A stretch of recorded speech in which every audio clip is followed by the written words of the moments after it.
नमस्कार दोस्तों, कैसे हैं आप सब। उम्मीद करता हूं आप सब अच्छे होंगे। आज का सेशन बहुत ही महत्वपूर्ण रहने वाला है। हमारी जो प्रीवियस ईयर की श्रृंखला चल रही है 2011 से 2021, उसके अंतर्गत आज हम लोग 2019 में जो संस्कृत का पेपर पूछा गया था उसको सॉल्व करेंगे। बहुत ही आसान तरीके से सॉल्व करेंगे। आप सभी लोग जानते हैं प्रीवियस ईयर बहुत ही महत्वपूर्ण भूमिका निभाता है, तो हमें प्रीवियस ईयर को बहुत अच्छी तरीके से सॉल्व करते हुए चलना पड़ेगा।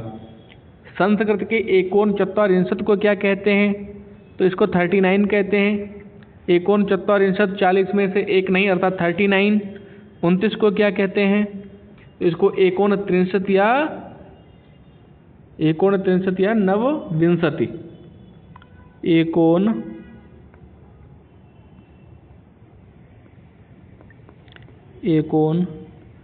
त्रिंशत् या नवविंशति कहते हैं।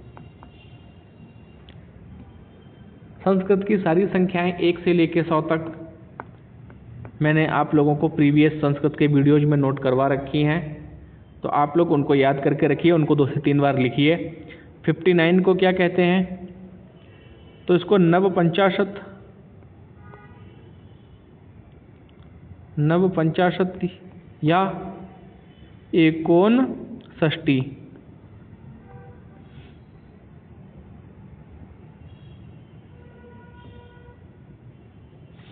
एकोनषष्टि। 49 को क्या कहते हैं?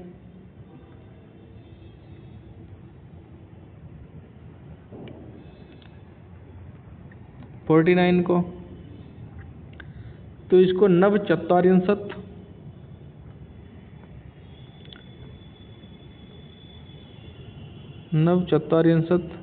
या एकोनपंचाशत, अर्थात 50 में एक नहीं, तो क्या हो जाएगा भैया? 49 हो जाएगा। अगले प्रश्न पे चलें, एकदम क्लियर हो गया। चलिए अगले प्रश्न को देखते हैं। द्विशब्द स्त्रीलिंग प्रथमा विभक्ति का रूप क्या होगा? तो इसका द्वय हो जाएगा। अगर देखने में समझने में कंफ्यूजन हो रहा है तो ये इस टाइप से लिखा है द्वि।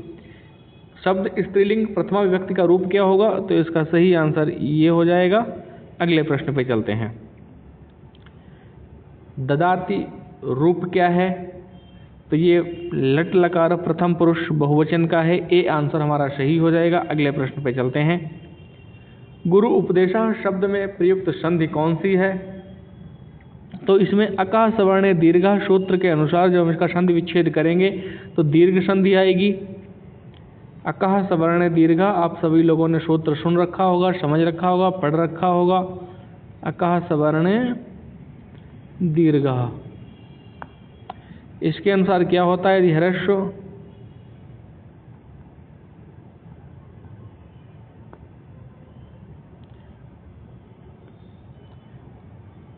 ह्रस्व आ ई उ ऋ स्वरों के बाद ह्रस्व या दीर्घ, फिर ये वर्ण आए आ ई उ ऋ आए तो दोनों मिलकर क्रमशः क्या हो जाता है? अकाः सवर्णे दीर्घः,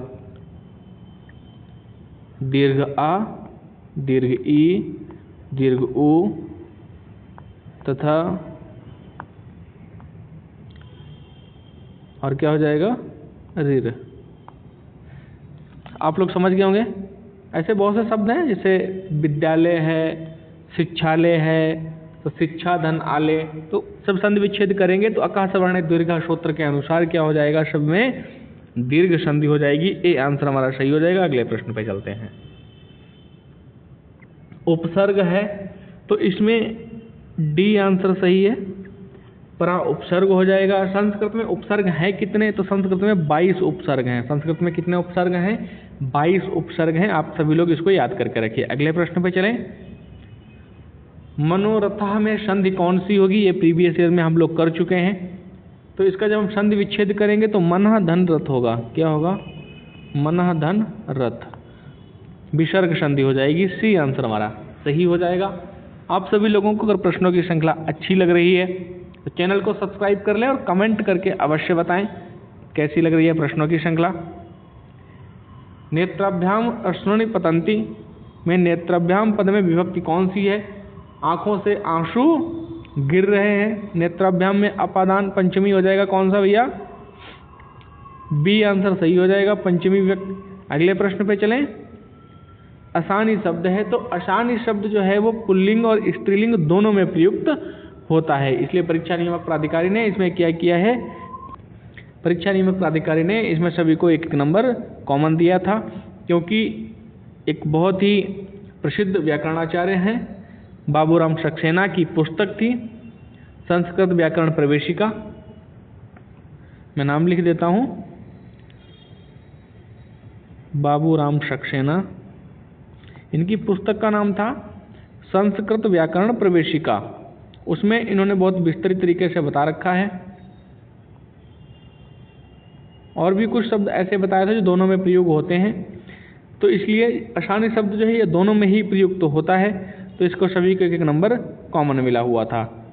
चलिए अगले प्रश्न पे चलते हैं। उपयुक्त में से एक से अधिक, बीपीएससी की तरह क्या होगा इसमें? उपयुक्त में से एक से अधिक। तया नृपा अनुगम्यते में वाच्य होगा। ये बहुत ही इम्पोर्टेंट प्रश्न है, इसमें आपको वाच्य बताना है। तो जब हम इसको तया नृपा अनुगम्यते, तो इसका जब हम हिंदी में देखेंगे तो उसके क्या होगा? उसके द्वारा राजा का अनुसरण किया जाता है। तो इसमें कौन सा निकल करके आएगा? कर्म वाच्य हो जाएगा। कैसे होगा? क्रिया का जो प्रभाव है किस पे पड़ रहा है? राजा पर पड़ रहा है, नृप पे पड़ रहा है। तथा ये यहाँ पे जो तया दिया है इसमें कौन सी विभक्ति है? इसमें तृतीया विभक्ति है। कौन सी है इसमें? तृतीया विभक्ति है। तया जो है ये कैसा है? स्त्रीलिंग तृतीया विभक्ति एक वचन में प्रयुक्त होता है। और नृपः जो है, नृपः क्या है? कर्म है और प्रथमा एक वचन है, प्रथमा एक वचन का रूप है। और वाच्य की पहचान जब हम लोग करते हैं तो कैसे करते हैं? क्रिया के कर्म और कर्ता के संबंध से होती है। कैसे होती है? क्रिया के कर्म और कर्ता के साथ क्या संबंध है उससे होती है। तो इसमें नृप जो है, राजा जो है वो क्या है? कर्म है, और क्रिया क्या है? अनुगम्यते है, कर्म के अनुसार अर्थात। और तया क्या है? तया माने उसके द्वारा। तो इसमें क्या हो जाएगी? तया में क्या है? तृतीया विभक्ति है, और जो किसकी पहचान है? कर्म वाच्य की पहचान है। ए आंसर सही हो जाएगा। आप लोग बहुत अच्छी तरीके से समझ गए होंगे इसको मेरे हिसाब से। चलिए हम अगले प्रश्न पे चलते हैं। यूप दारू में जो पद है इसमें समास कौन सा होगा? तो इसमें द्वंद्व समास हो जाएगा। कौन सा हो जाएगा? बी आंसर सही हो जाएगा। जब हम इसका संधि विच्छेद करेंगे, इसका समास विग्रह करेंगे तो क्या होगा? यूपाय दारू। चलिए अगले प्रश्न पे चलते हैं। क्या सही आंसर हो जाएगा? द्वंद्व हो जाएगा। गोधूम शब्द का अर्थ क्या है? तो गोधूम शब्द का अर्थ आप लोग देखते ही समझ गए होंगे, गेहूं होता है। बी आंसर सही हो जाएगा। अगले प्रश्न पे चलते हैं। विसर्ग संधि का उदाहरण इसमें से कौन सा होगा? तो सबसे पहले आपने देखा होगा नमस्ते, नमस्ते नमः धन। क्या हो जाएगा भाई? फटाफट बताइए आप लोग। नमस्ते का संधि विच्छेद क्या हो जाएगा? सही आंसर सी हो जाएगा। संधि विच्छेद करके आप लोग बताइए फटाफट भाई क्या होगी? चलिए मैं बताता हूँ। चलिए मैं बता देता हूँ इसका क्या होगा। नमः धन ते, नमः धन ते। विसर्ग संधि का उदाहरण है विसर्जनीय यस्य सह। सूत्र आप लोगों को पता होगा इसका क्या है। चलिए मैं लिख देता हूँ।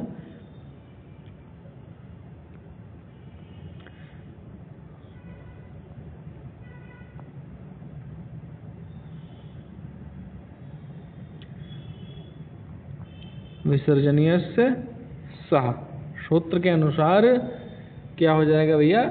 नमस्ते शब्द सही हो जाएगा, जिसमें क्या है? विसर्ग संधि है। अगले प्रश्न पे चलें।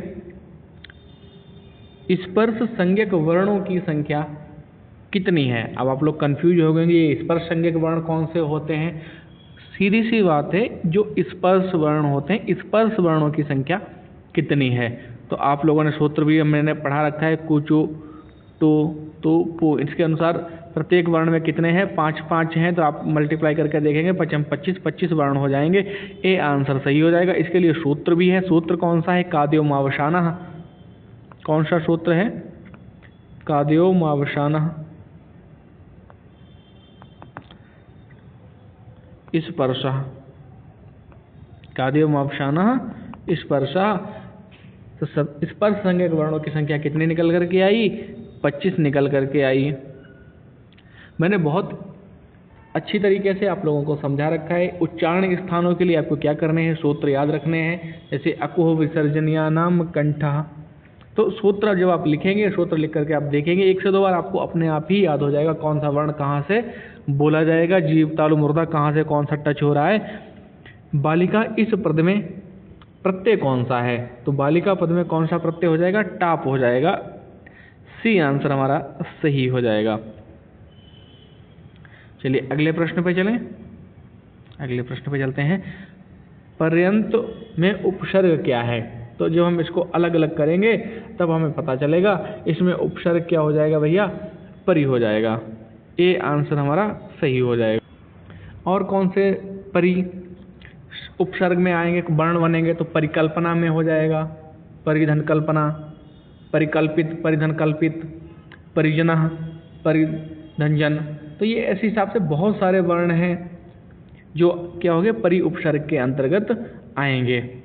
परा उपसर्ग के अंतर्गत भी आएंगे, पराभाव, पराजय, तो ऐसे बहुत से इसके अंतर्गत भी आएंगे। परा के अंतर्गत प्रहार, प्रसार, प्रभावित, ऐसे बहुत से आएंगे। आप लोगों को क्या करना है, इनकी प्रैक्टिस करनी। बिना प्रैक्टिस के कुछ नहीं होने वाला भैया। जितनी प्रैक्टिस करेंगे उतना ही अच्छा है। थ्योरी पढ़ते रहिए, अच्छी बात है, लेकिन बिना प्रैक्टिस के थ्योरी काम नहीं आएगी।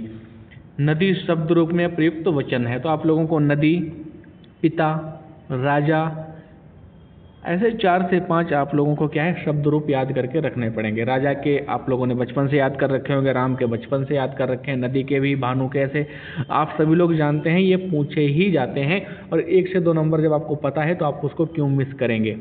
उसको याद करिए, 1 दिन लगेगा, 2 दिन लगेगा, बहुत आसान तरीके से याद हो जाते हैं, बस थोड़ा सा ध्यान लगाना पड़ेगा। एक सरकारी सीट चाहिए है तो ध्यान तो फिर भैया लगाना ही पड़ेगा। तो ये बहुवचन में प्रयुक्त होता है भैया। कौन सा वचन है, बहुवचन है। इकारांत स्त्रीलिंग शब्द नदी का द्वितीय विभक्ति, बहुवचन का रूप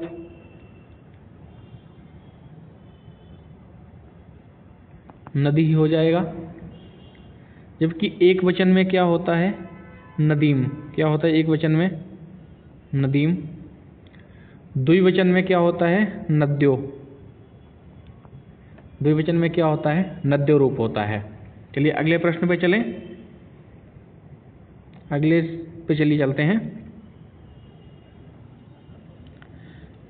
अकारांत पुल्लिंग शब्द का उदाहरण कौन सा है, तो रामा। बी आंसर हमारा सही हो जाएगा।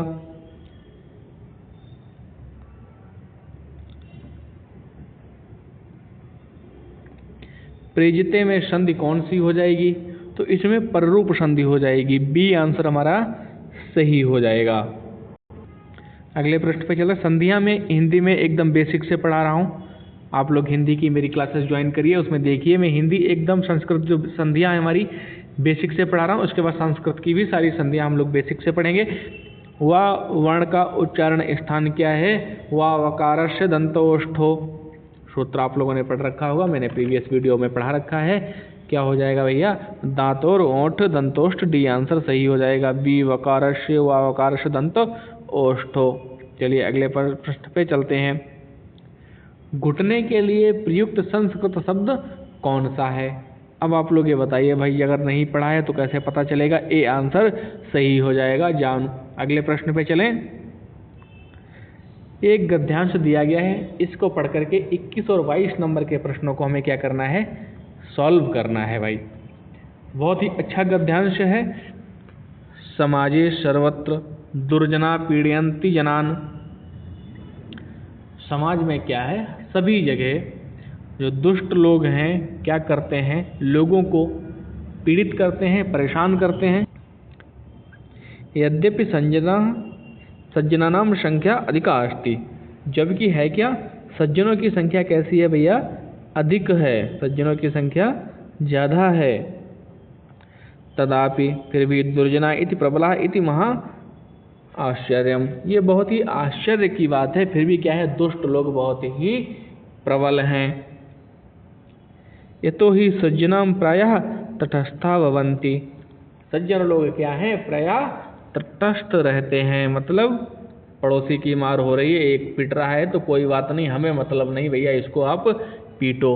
वो क्या कहते हैं, अपने आप को तटस्थ रखते हैं। जैसे हमारे देश की नीति है तटस्थ रहना, तो वही क्या है इनका भैया, तटस्थ रहते हैं। और इसीलिए क्या होता है, सज्जन लोग कूटे जाते हैं।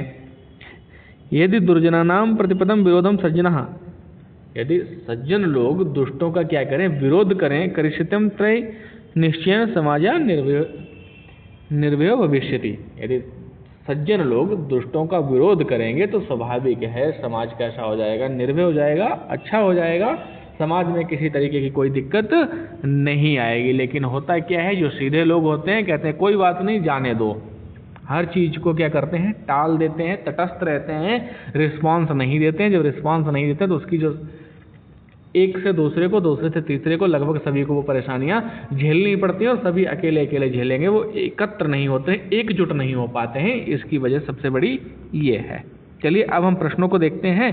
उपर्युक्त गद्य के अनुसार समाज में संख्या किसकी कम है, तो संख्या तो भैया दुर्जनों की कम है, दुष्टों की कम है, लेकिन फिर भी वो क्या है, प्रबल हैं। तो सही आंसर क्या हो जाएगा, सी हो जाएगा भैया, दुर्जनों की। किसकी, दुर्जनों की। अगले प्रश्न पे चलें। अगर आपने गद्यांश का अर्थ अच्छे से समझ लिया है तो फिर प्रश्नों को करने में आपको समय नहीं लगेगा, फिर आप प्रश्नों को देखते ही उड़ा देंगे। अब आपने देखा कि उसमें 1 सेकंड का भी समय नहीं लगा, लेकिन अगर आप गद्यांश का अर्थ नहीं समझ पाते फिर क्या होता, तो फिर थोड़ा सा आपको मुश्किल होता। आप कहीं समझ रहे थे कि सज्जनों की संख्या कम है इसीलिए परेशान हो रहे हैं बेचारे, थोड़ा सा भी अर्थ का अनर्थ हो गया तो प्रश्न 1 नंबर का आपका गलत हो जाता। इसलिए करना क्या है, आपको बहुत ज़्यादा भयभीत होने की ज़रूरत नहीं। यूपीटेट बहुत बड़ा एग्जाम नहीं है, सीटेट बहुत बड़ा एग्जाम नहीं है, लेकिन है क्या, एग्जाम तो है भाई। इसको जब तक हम क्लियर करेंगे नहीं तब तक हम सुपरटेट टीचर्स के लिए योग्य नहीं है। तो इसको हमें क्या करना है, धैर्यपूर्वक प्रश्नों को पढ़ना है, गद्यांशों को पढ़ना है, हमें चीज़ों को क्लियर करते हुए चलना है। शॉर्ट टर्म नहीं ढूंढना है, हमें लॉन्ग टर्म से, मतलब विधिवत 0 to फिनिश के लिए जाना है। ऐसा नहीं कि हमने एक वीडियो गुरुजी वर्ल्ड का देखा, एक कॉम्पिटिटिव लर्निंग विद अनुज का देखा, एक सचिन जी का देखा, इससे क्या हुआ ना कि हमने 4-5 को देखा और जो इजी प्रश्न थे हमने फटाफट कर दिए, हमें लगा हमने 30 में से 25-27 प्रश्न तो कर दिए हैं, अरे बहुत अच्छा स्कोर। ऐसा नहीं होता है कि जब हम प्रीवियस ईयर सॉल्व कर रहे हैं, अभी आपने मेरे वीडियो में कुछ प्रश्न देखे हैं, कुछ गुरुजी वर्ल्ड में देखेंगे, कुछ सचिन जी में देखेंगे, इसमें से बहुत से प्रश्न कॉमन आपको ऑप्शन मिल जाएंगे। तो आप कॉमन ऑप्शन आपके दिमाग में रहते हैं, देखते ही आप सही आंसर लगा लेंगे। लेकिन जब नया पेपर आता है तो उसमें क्या होता है, सारे के सारे प्रश्न नए होते हैं। मतलब हिंदी भी आपको टफ लगेगी जब आप एग्जाम हॉल में बैठेंगे, अगर आपने बेसिक से तैयारी नहीं की है। तो चलिए प्रश्नों को देखते हैं, अगर आप सभी लोग समझदार हैं। उपयुक्त गद्य के अनुसार दुष्ट लोग समाज में क्यों प्रबल होते हैं, आप सभी लोग जानते हैं, क्योंकि सज्जन लोग कैसे हैं भैया, तटस्थ रहते हैं। हम तो बोलेंगे नहीं, ए आंसर हमारा सही हो जाएगा। आपने देखा होगा इसमें भी 1 सेकंड का समय नहीं लगा, हमें ऑप्शन देखने की भी सही से जरूरत नहीं पड़ी है। अब एक श्लोक दिया गया है, पद्यांश दिया गया है, इसको पढ़ करके हमें 23 और 24 नंबर के उत्तर बताना है। आप लोग देख लें कि 4 नंबर का ये प्रश्न गद्यांश और पद्यांश के हमें फ्री में मिल रहे हैं, लेकिन अगर हमें थोड़ी सी संस्कृत आती है, बहुत ज़्यादा नहीं, थोड़ी सी ही आती हो तो काम चल जाएगा हमारा। महान वृक्षो जायते वर्धते चा तम चेव भूतान समाश्रयंती, जो महान वृक्ष होते हैं, बड़े वृक्ष होते हैं, वो क्या करते हैं भैया, सभी के लिए सभी को चीज़ें उपलब्ध करवाते हैं। महान वृक्षो जायते वर्धते जा, एक बड़ा वृक्ष होता है, महान वृक्ष होता है, वो कैसा होता है, बढ़ता चला जाता है। और जब वो बढ़ता चला जाता है तब क्या होता है, तम चेव भूतानि समाश्रयन्ते, तो सभी लोगों को क्या करता है, शरण देता है। मतलब बहुत से पक्षी उस पर बैठते हैं, अपना भोजन, राहगीर आने जाने वाले लोग उसके नीचे विश्राम करते हैं। तो एक बड़ा वृक्ष बहुत से लोगों को आश्रय स्थल है, बहुत से पेड़ पौधे जो हैं आश्रय स्थल है, औषधीय तरीके से भी आश्रय स्थल है। आगे क्या कहता है, यदा वृक्षस्य छिद्यते दहते चा, यदि पेड़ को किसी कारण से हम क्या करें, काट दें, या हटा देते हैं, पेड़ नष्ट हो जाता तो क्या होता है, तदाश्रय अनिकता भवन्ति, तब क्या होता है जो उनके नीचे आश्रय लिए हुए पशु पक्षी हैं बेचारे, वो क्या होते हैं, बेघर हो जाते हैं, उनका कोई घर नहीं बचता है। हमने क्या किया, अपना घर बनाने के लिए पेड़ को तो काट दिया भैया, हमने गेट दरवाजे बना लिए अपने घर में, लेकिन उस पर जो आश्रित जीव जंतु थे, पशु पक्षी थे, सैकड़ों की संख्या में, वो क्या हो गए, बेघर हो गए। अब हम प्रश्नों को देखते हैं। अब देखिए आप लोग, 1 सेकंड भी नहीं लगेगा और हम प्रश्नों को उड़ाते चलेंगे। इस श्लोक का भाव क्या है, तो जो प्राणी वृक्ष पर आश्रित होते हैं, पेड़ के नष्ट हो जाने पर वो क्या होते हैं, बेघर हो जाते हैं। सी में दिया हुआ है, सी आंसर हमारा सही हो जाएगा।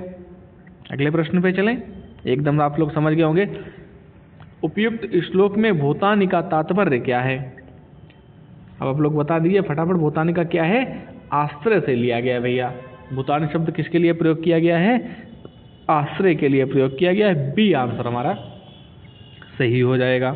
अगले प्रश्न पे चलें। भू धातु का लोट लकार मध्यम पुरुष एक वचन में रूप क्या बनेगा, तो इसमें भव बनेगा। डी आंसर हमारा सही हो जाएगा। अगले प्रश्न पे चलें। सर्वनाम शब्द कौन सा है, तो सर्वनाम शब्द कौन सा हो जाएगा, प्रश्नगत विकल्पों में से सर्व हो जाएगा। ए आंसर हमारा सही हो जाएगा, सर्वा। अगले प्रश्न पे चलें। कुंजर शब्द का अर्थ क्या है, तो आप लोगों ने महाभारत में पढ़ा होगा, आप सभी लोगों को पता होगा, जब भीम ने अश्वत्थामा नामक हाथी को मार दिया था, तो उसके बाद क्या किया, द्रोणाचार्य के लिए क्या किया गया था कि युधिष्ठिर से झूठ बोलने के लिए कहा गया, तो उन्होंने कहा था हम झूठ नहीं बोलेंगे। तो फिर क्या हुआ, द्रोणाचार्य ने जब युधिष्ठिर से पूछा कि अश्वत्थामा को मार दिया गया, उन्होंने कहा मुझे ये तो नहीं पता क्या मारा गया है, नरो या कुंजरो, लेकिन जब कुंजर कहा तब शंख बजा दिया गया, तो उन्होंने सिर्फ नर ही सुन पाया, इसलिए क्या हुआ, उन्होंने सोचा अश्वत्थामा को मार दिया गया है। तो कुंजर शब्द आप सभी लोग तभी से समझते होंगे। ए आंसर सही हो जाएगा, जिसने थोड़ा सा भी बेसिक पढ़ा होगा, देखते ही एकदम सेकेंडों में उसको उड़ा देगा भैया। मात्र शब्द का तृतीय विभक्ति एक वचन में रूप क्या होता है, तो तृतीय विभक्ति एक वचन में जो रूप होगा वो मात्रा हो जाएगा। ए आंसर सही हो जाएगा। अगले प्रश्न पे चलें। सुबंधु की रचना क्या है, तो सुबंधु की जो एकमात्र रचना है, बहुत ही प्रसिद्ध रचना है, वार्ष्वदत्ता। कहाँ दिया है भैया, डी में दिया है, डी आंसर हमारा सही हो जाएगा। मेघदूत, अभिज्ञान शाकुंतलम, ये दोनों रचनाएं किसकी हैं, कालिदास की हैं। आप सभी लोग जानते होंगे बहुत अच्छी तरीके से, किसकी हैं, कालिदास की हैं। स्वप्नवासवदत्तम, ये किसकी रचना है, ये महाकवि भास की रचना है भैया। अब हम आज के प्रश्नों की श्रृंखला के अंतिम प्रश्न पर चलते हैं। जिन लोगों को प्रश्न अच्छी तरीके से समझ में आए हैं, वीडियो बहुत अच्छी तरीके से समझ में आया है, तो वो चैनल को सब्सक्राइब कर लें भैया, और कमेंट करके अवश्य बताएं निम्नलिखित में से कौन सा स्वर वर्ण है, तो स्वर वर्ण इसमें से क्या हो जाएगा, री हो जाएगा। बी आंसर हमारा सही हो जाएगा। आज के प्रश्नों की श्रृंखला को यहीं समाप्त करते हैं, कल फिर मिलेंगे नए सेशन के साथ। तब तक के लिए सभी दोस्तों को जय हिंद, जय भारत।